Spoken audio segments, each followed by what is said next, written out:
2024-25ನೇ ಸಾಲಿನ ದ್ವಿತೀಯ ಪಿಯುಸಿ ಪರೀಕ್ಷೆ ಫಲಿತಾಂಶ ಪ್ರಕಟವಾಗಿದ್ದು, ಈ ಬಾರಿಯೂ ಹೆಣ್ಮಕ್ಕಳೇ ಸ್ಟ್ರಾಂಗು ಅನ್ನೋದನ್ನ ಸಾಬೀತು ಮಾಡಿದ್ದಾರೆ.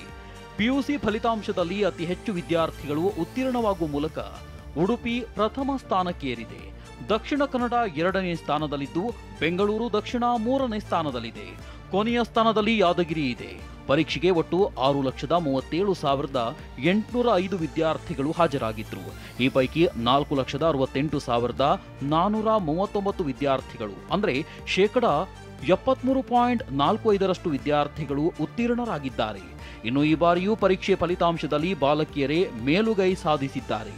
ಪರೀಕ್ಷೆ ಬರೆದಿದ್ದ 3,45,694 ಬಾಲಕಿಯರ ಪೈಕಿ 2,69,212 ಬಾಲಕಿಯರು ಉತ್ತೀರ್ಣವಾಗಿದ್ದು, 77.88% ಬಾಲಕಿಯರು ತೇರ್ಗಡೆಯಾಗಿದ್ದಾರೆ. ಇನ್ನು ಪರೀಕ್ಷೆಗೆ ಹಾಜರಾಗಿದ್ದ 2,92,111 ಬಾಲಕರ ಪೈಕಿ 1,99,227 ಬಾಲಕರು ಅಂದರೆ 68.20% ಬಾಲಕರು ಮಾತ್ರ ಉತ್ತೀರ್ಣರಾಗಿದ್ದಾರೆ. ದ್ವಿತೀಯ ಪಿಯುಸಿ ಪರೀಕ್ಷೆ ಫಲಿತಾಂಶದಲ್ಲಿ ಮಂಗಳೂರಿನ ಎಕ್ಸ್ಪರ್ಟ್ ಪಿಯು ಕಾಲೇಜಿನ ವಿದ್ಯಾರ್ಥಿನಿ ಅಮೂಲ್ಯ ಕಾಮತ್ ಸಾಧನೆ ಮಾಡಿದ್ದಾರೆ. ವಿಜ್ಞಾನ ವಿಭಾಗದಲ್ಲಿ 600ಕ್ಕೆ 599 ಅಂಕ ಗಳಿಸಿ ರಾಜ್ಯಕ್ಕೆ ಪ್ರಥಮ ರ್ಯಾಂಕ್ ಗಳಿಸಿದ್ದಾರೆ. ಸಾಧನೆ ಮಾಡಿದ ಅಮೂಲ್ಯಗೆ ಪೋಷಕರು ಮತ್ತು ಶಿಕ್ಷಕರು ಸಿಹಿ ತಿನ್ನಿಸಿ ಅಭಿನಂದಿಸಿದರು. ಅಮ್ಮ ಅಪ್ಪ ಸಹ ಯಾವಾಗ ವೆನ್ ಐ ಫೀಲ್ ಡೌನ್ ಅವರು ತುಂಬ ಮೋಟಿವೇಟ್ ಮಾಡ್ತಿದ್ರು. ಅವರಿಂದಲೇ ಇದಾದದ್ದು ನನಗೆ ಹೇಳ್ಬೋದು. ದ್ವಿತೀಯ ಪಿಯುಸಿ ಪರೀಕ್ಷೆ ಫಲಿತಾಂಶದಲ್ಲಿ ಕಲಾ ವಿಭಾಗದಲ್ಲಿ ಎಲ್ಆರ್ ಸಂಜನಾಬಾಯಿ ರಾಜ್ಯಕ್ಕೆ ಪ್ರಥಮ ಸ್ಥಾನ ಗಳಿಸಿ ಸಾಧನೆ ಮಾಡಿದ್ದಾರೆ. ಬಳ್ಳಾರಿ ಜಿಲ್ಲೆ ಕೊಟ್ಟೂರಿನ ಇಂದು ಪಿಯು ಕಾಲೇಜಿನ ಸಂಜನಾಬಾಯಿ 600 ಅಂಕಗಳಿಗೆ 597 ಅಂಕ ಪಡೆದಿದ್ದಾರೆ. ಇನ್ನು 600ಕ್ಕೆ 596 ಅಂಕ ಪಡೆಯುವ ಮೂಲಕ ಕೆ ನಿರ್ಮಲಾ ರಾಜ್ಯಕ್ಕೆ ದ್ವಿತೀಯ ಸ್ಥಾನ ಗಳಿಸಿದ್ದಾರೆ. ಬಳ್ಳಾರಿಯ ಶ್ರೀ ಪಂಚಮಸಾಲಿ ಪಿಯು ಕಾಲೇಜಿನ ಕೆ ನಿರ್ಮಲಾ ಸಾಧನೆಗೆ ಮೆಚ್ಚುಗೆ ವ್ಯಕ್ತವಾಗಿದೆ. ಇನ್ನು 600ಕ್ಕೆ 595 ಅಂಕ ಪಡೆದ ಕೆಆರ್ ಶ್ರೀ ಜಯದರ್ಶಿನಿ ರಾಜ್ಯಕ್ಕೆ ತೃತೀಯ ಸ್ಥಾನ ಗಳಿಸಿದ್ದು, ಬೆಂಗಳೂರಿನ ಲಾ ಮಹಿಳಾ ಪಿಯು ಕಾಲೇಜಿಗೆ ಕೀರ್ತಿ ತಂದಿದ್ದಾರೆ. ಹಾಗೂ 594 ಮಾರ್ಕ್ಸ್ ಗಳಿಸಿದ ಚಿಕ್ಕೋಡಿಯ ಕಾವೇರಿ ಪಾವಾಡಿ ಮಲ್ಲಾಪುರ ರಾಜ್ಯದಲ್ಲಿ 5ನೇ ರ್ಯಾಂಕ್ ಪಡೆದು ಸಂಭ್ರಮಿಸಿದ್ದಾರೆ.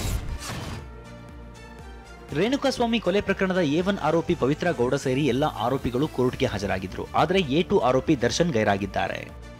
ಬೆಂಗಳೂರಿನ ಸಿಸಿಎಚ್ 57ನೇ ಕೋರ್ಟ್ನಲ್ಲಿ ವಿಚಾರಣೆ ನಡೆದಿದ್ದು, ಪವಿತ್ರ ಗೌಡ, ನಂದೀಶ್, ಜಗದೀಶ್, ವಿನಯ್, ನಾಗರಾಜ್, ಪವನ್, ಲಕ್ಷ್ಮಣ್, ದೀಪಕ್, ಕಾರ್ತಿಕ್ ಸೇರಿದಂತೆ A2 ಆರೋಪಿ ದರ್ಶನ್ ಹೊರತುಪಡಿಸಿ ಎಲ್ಲ ಆರೋಪಿಗಳು ಹಾಜರಿದ್ದರು. ವಿಚಾರಣೆಯನ್ನ ಸಿಸಿಎಚ್ 57ನೇ ಕೋರ್ಟ್ ಮೇ 20ಕ್ಕೆ ಮುಂದೂಡಿದೆ. ಇನ್ನು ದರ್ಶನ್ ಗೈರು ಹಿನ್ನೆಲೆ ಅನಾರೋಗ್ಯದ ಕಾರಣ ನೀಡಿ ಹಾಜರಿಗೆ ವಿನಾಯಿತಿ ಕೋರಿ ಅರ್ಜಿ ಸಲ್ಲಿಸಲಾಗಿತ್ತು.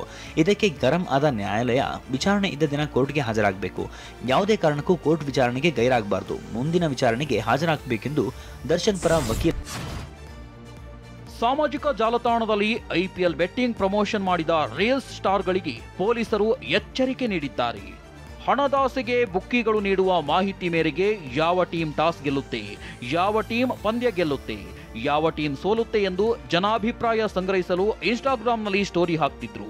ಒಂದೊಂದು ಇನ್ಸ್ಟಾ ಸ್ಟೋರಿಗೆ 1,000ದಿಂದ 5,000 ಹಣ ಪಡೆಯುತ್ತಿದ್ರು. ಸಾಮಾಜಿಕ ಜಾಲತಾಣದಲ್ಲಿ ರೀಲ್ಸ್ ಸ್ಟಾರ್ಗಳ ಆಟ ಗಮನಿಸಿದ್ದ ಪೊಲೀಸರು 40ಕ್ಕೂ ಹೆಚ್ಚು ಸೋಷಿಯಲ್ ಮೀಡಿಯಾ ಇನ್ಫ್ಲುಯೆನ್ಸರ್ಗಳಿಗೆ ಬುಲಾವ್ ನೀಡಿದ್ರು. ವರುಣ್ ಆರಾಧ್ಯ, ಸೋನು ಗೌಡ, ಶಿಲ್ಪಾ ಗೌಡ, ದೀಪಕ್ ಗೌಡ ಕರೆಸಿ ಸಿಸಿಬಿ ಪೊಲೀಸರು ವಾರ್ನ್ ಮಾಡಿದ್ದಾರೆ. ಈಗಾಗಲೇ ಪೊಲೀಸರು ಬೆಂಗಳೂರು, ಮಂಡ್ಯ, ಹುಬ್ಬಳ್ಳಿ ಸೇರಿದಂತೆ ಹಲವು ಜಿಲ್ಲೆಗಳ 20ಕ್ಕೂ ಹೆಚ್ಚು ರೀಲ್ ಸ್ಟಾರ್ಗಳ ವಿಚಾರಣೆ ನಡೆಸಿದ್ದಾರೆ. ಬೆಟ್ಟಿಂಗ್ ಪ್ರಮೋಷನ್ ಮಾಡದಂತೆ ವಾರ್ನ್ ಮಾಡಿದ್ದಾರೆ. ಕಲಬೆರಕೆ, ಕೆಮಿಕಲ್ ಕಲರ್ ಹೀಗೆ ತಿನ್ನು ಒಂದೊಂದು ಆಹಾರ ಪದಾರ್ಥಗಳಲ್ಲೂ ಆತಂಕಕಾರಿ ಅಂಶಗಳು ಬಯಲಾಗಿ ಬೆಚ್ಚಿ ಬೀಳಿಸುತ್ತಿದೆ. ಇದೀಗ ಕುಡಿಯುವ ನೀರಿನ ಮಿನರಲ್ ವಾಟರ್ ಬಾಟಲ್ಗಳಲ್ಲೂ ರಾಸಾಯನಿಕಗಳಿರೋದು ಬಯಲಾಗಿದ್ದು ಆತಂಕ ದುಪ್ಪಟ್ಟಾಗಿದೆ. 296 ಮಾದರಿಯ ನೀರಿನ ಬಾಟಲ್ ಬ್ರಾಂಡ್ಗಳನ್ನು ಸಂಗ್ರಹಿಸಿದ ಆರೋಗ್ಯ ಇಲಾಖೆ ಪರೀಕ್ಷೆ ನಡೆಸಿದ್ದು, ಈ ಪೈಕಿ 255 ಮಾದರಿಗಳ ತಪಾಸಣೆ ಮುಕ್ತಾಯವಾಗಿ ವರದಿ ಬಂದಿದೆ. ಕೇವಲ 75 ಮಾದರಿ ವಾಟರ್ ಬಾಟಲ್ ಬ್ರಾಂಡ್ಗಳು ಮಾತ್ರ ಸುರಕ್ಷಿತ, 95 ಮಾದರಿಯ ಬಾಟಲ್ಗಳು ಕುಡಿಯೋಕೆ ಯೋಗ್ಯವಲ್ಲ, 88 ಮಾದರಿಗಳು ಕಳಪೆ ಗುಣಮಟ್ಟದ್ದು ಅನ್ನೋ ಆತಂಕಕಾರಿ ವರದಿ ಬಯಲಾಗಿದೆ. ಇನ್ನು ಆರೋಗ್ಯ ಇಲಾಖೆ ಪ್ರಾಥಮಿಕ ತಪಾಸಣೆಯ ವರದಿ ಬಹಿರಂಗಪಡಿಸಿದೆ. ತುಮಕೂರಿನಲ್ಲಿಯೇ 3 ನೀರಿನ ಬ್ರ್ಯಾಂಡ್ ಬಾಟಲ್ಗಳು ಅಸುರಕ್ಷಿತ ಅಂತ ವರದಿಯಲ್ಲಿದೆ. ಮಾತಾ ಸಿಗ್ನೇಚರ್, ಸುರಭಿ ಡ್ಯೂ ಸಿಗ್ನೇಚರ್ ಅಸುರಕ್ಷಿತ, ಮಂಡ್ಯದಲ್ಲಿ ಅಪೋಲೋ ಅಕ್ವಾ, ಬೆಂಗಳೂರು ಗ್ರಾಮಾಂತರದಲ್ಲಿ ಮಾಯಿ, ಹಾವೇರಿಯಲ್ಲಿ ಐಸ್ ಬ್ಲೂ ಹಾಗೂ ಸ್ವಾಸ್ಥ್ ಅಸುರಕ್ಷಿತವಾಗಿದೆ. ಇನ್ನು ಮೈಸೂರು ನಗರದಲ್ಲಿ ಜೆನ್ಯೂನ್ ಅಕ್ವಾ, ವಿಜಯಪುರದಲ್ಲಿ ಲೋಹಿಷಾ, ರಾಯಚೂರಿನಲ್ಲಿ ರಾಯಲ್ 9, ಚಿತ್ರದುರ್ಗದಲ್ಲಿ SS, ಶಿವಮೊಗ್ಗದಲ್ಲಿ ಡಿಯೋ ಡ್ರಾಪ್ಸ್, ಕೊಡಗಿನಲ್ಲಿ ಅಕ್ವಾ, ಬಾಗಲಕೋಟೆಯಲ್ಲಿ ಅಕ್ವಾ ಸಾಗರ್, ಬೆಳಗಾವಿಯಲ್ಲಿ ಸ್ಪೈರಲ್ ಅಕ್ವಾ ಅಸುರಕ್ಷಿತ ವಾಟರ್ ಬಾಟಲ್ ಅಂತ ವರದಿಯಲ್ಲಿ ಉಲ್ಲೇಖಿಸಲಾಗಿದೆ. ನೀರು ಬಟಾಣಿ ಮಾತ್ರವಲ್ಲ, ತಿಂಡಿ ಪ್ರಿಯರಿಗೂ ಆಹಾರ ಇಲಾಖೆ ವರದಿ ಶಾಕ್ ಕೊಟ್ಟಿದೆ.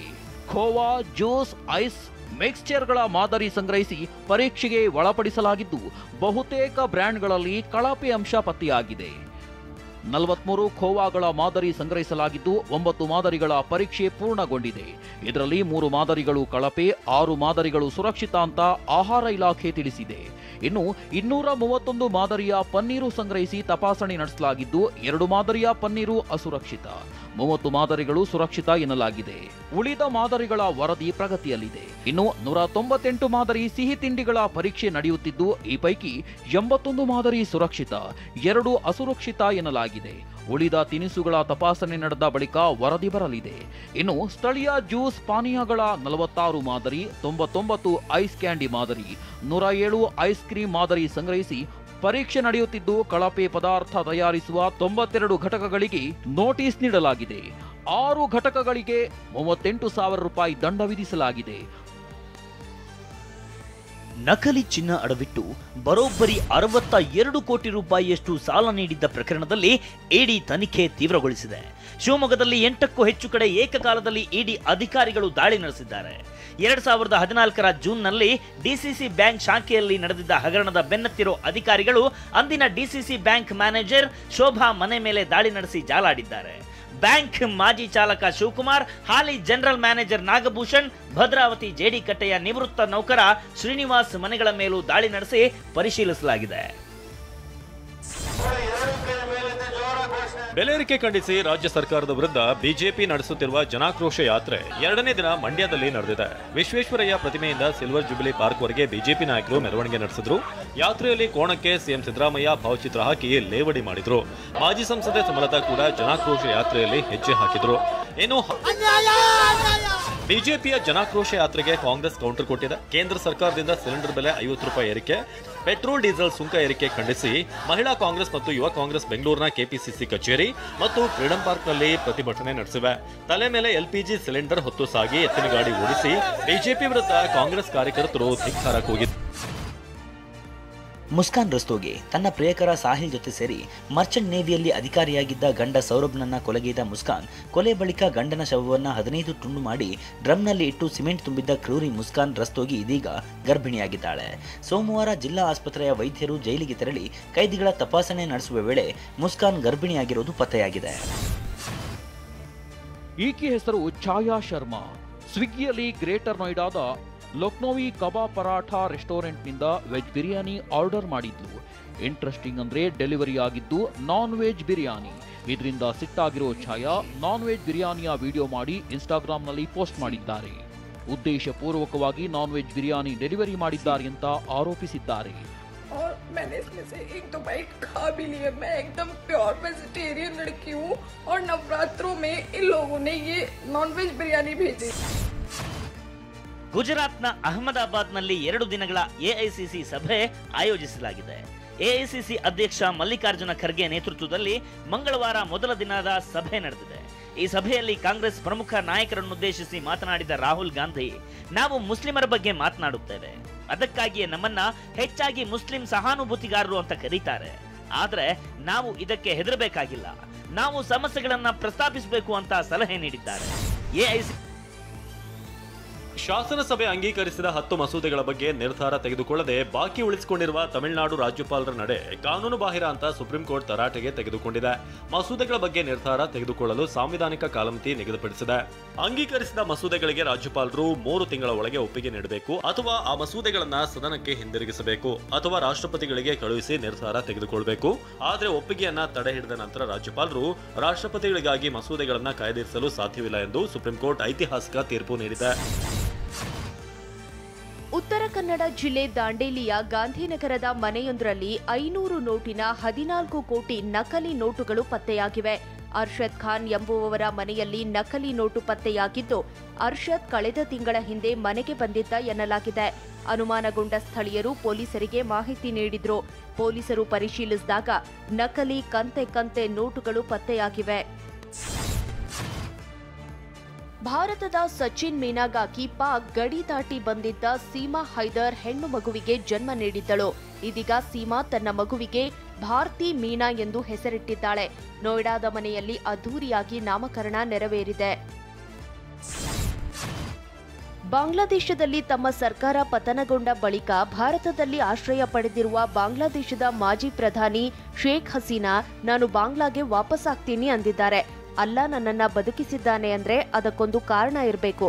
ನಾನು ಶೀಘ್ರದಲ್ಲೇ ಬಾಂಗ್ಲಾದೇಶಕ್ಕೆ ಮರಳುತ್ತೇನೆ ಎಂದು ಶೇಖ್ ಹಸೀನಾ ಹೇಳಿಕೆ ಬಾಂಗ್ಲಾದೇಶದಲ್ಲಿ ಸಂಚಲನ ಸೃಷ್ಟಿಸಿದೆ.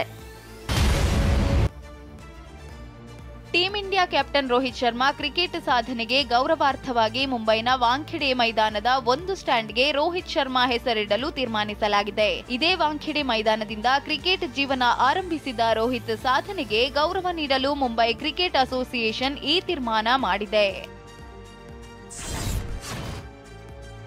ಸೋಮವಾರ ನಡೆದ ಆರ್ಸಿಬಿ ವರ್ಸಸ್ ಮುಂಬೈ ಪಂದ್ಯದಲ್ಲಿ ತಡವಾಗಿ ಬೌಲಿಂಗ್ ಮಾಡಿಸಿದ ಕಾರಣಕ್ಕೆ ಆರ್ಸಿಬಿ ಕ್ಯಾಪ್ಟನ್ ರಜತ್ ಪಾಟಿದಾರ್ಗೆ 12 ಲಕ್ಷ ರೂಪಾಯಿ ದಂಡವನ್ನ ವಿಧಿಸಲಾಗಿದೆ.